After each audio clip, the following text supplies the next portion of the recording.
Selamat siang, kembali bersama saya Pascal Tethol. Salam sehat. Saya ingin bercerita sedikit.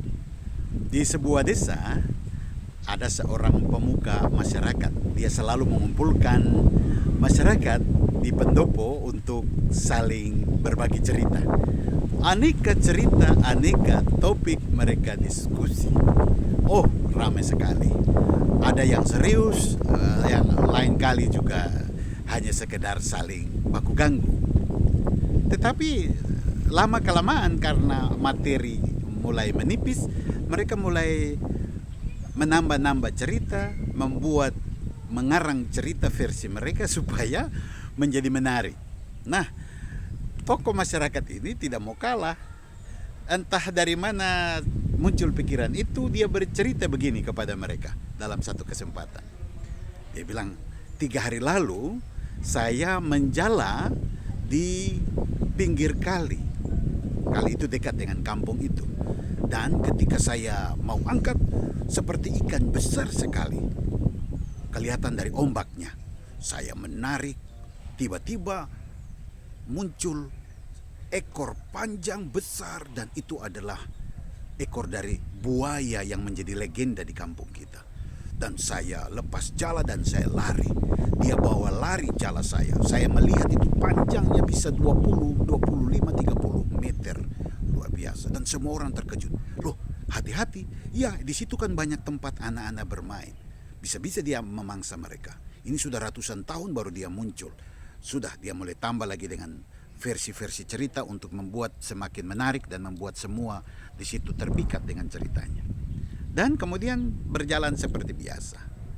Tapi tiba-tiba satu ketika, kira-kira 2-3 hari kemudian, banyak orang berlari-lari ke tepian danau itu karena ada berita bahwa buaya itu muncul. Dan begitu banyak orang. Berita tersebar satu kampung, masing-masing membawa senjata, parang, bambu, kayu, dan lain-lain. Mereka berencana untuk menangkap buaya itu.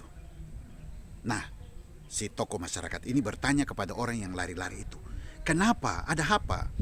Ada buaya muncul, dan ini sudah ratusan tahun dia muncul dan kita pergi untuk menangkapnya. Si tokoh masyarakat ini kemudian berpikir, wah, ini persis seperti yang saya cerita kemarin, walaupun itu ceritanya saya bohong, tapi ini, ataukah ini cerita dari saya? Tapi akhirnya dia mengatakan, sudah, tidak ada masalah, yang penting saya pergi, siapa tahu benar cerita itu. Dan dia ikut pun pergi ke pinggir pulau itu, dan mereka tidak menemukan apa-apa, hanya cerita-cerita.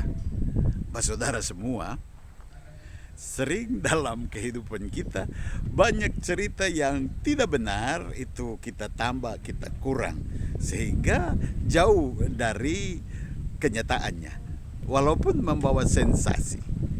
Kita sendiri bingung, cemas, dan takut akibat cerita yang kita buat. Seringkali kita bercerita tentang orang, dan bisa saja kemudian cerita itu akhirnya sampai di telinga orang itu dan memunculkan masalah. Betul-betul lidah tak bertulang. Mungkin baiknya saatnya kita bercerita tentang fakta sesungguhnya. Kita fokus kepada hal-hal penting di mana mungkin kita saling berupaya untuk membawa kesejahteraan bagi banyak orang. Cerita-cerita hanya sebatas gosip dan isu murahan hanya menjauhkan kita dari sumber-sumber berkat. Tuhan memberkati.